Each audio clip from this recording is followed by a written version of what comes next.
Backlog of criminal court cases in New Mexico continues to grow as COVID forces massive delays in the system.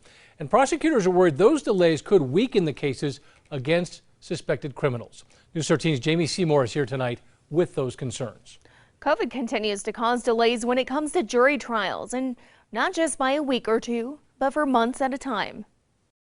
2 years into the pandemic, New Mexico's courts are still dealing with the impact of a massive backlog of cases, along with more trials getting pushed back because of exposure to the virus. In the scheduling of trials and hearings, it's been the unavailability of the lawyers, the participants, or the witnesses due to COVID exposure by those folks. Public defenders say in addition to the trial delays, Albuquerque's surge in violent crime and a record number of homicides only add to the backlog. Your caseload builds up, people still get arrested, they get charged with new cases, but the old ones haven't resolved.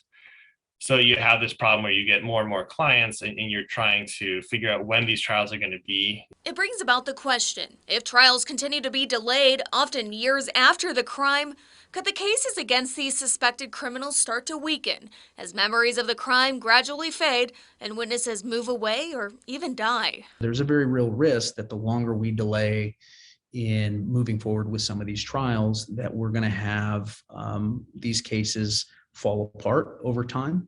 One of those cases that's been delayed for years is Fabian Gonzalez, tied to the 2016 death of 10-year-old Victoria Martins.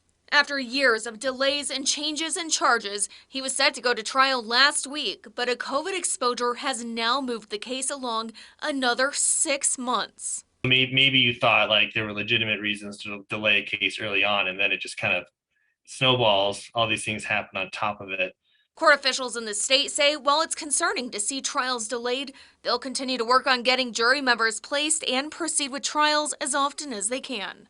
We're required to give people a speedy public trial, and we work very hard to do that. Sometimes things are out of our control. As for Fabian Gonzalez, DA Torres says he signed a waiver to a speedy trial early on. That rescheduled trial is now set for July 11th. Back to you. All right, Jamie, thank you. Torres says he hopes by summer the COVID spike will settle down so that they can get back into the courtroom without delaying cases any further.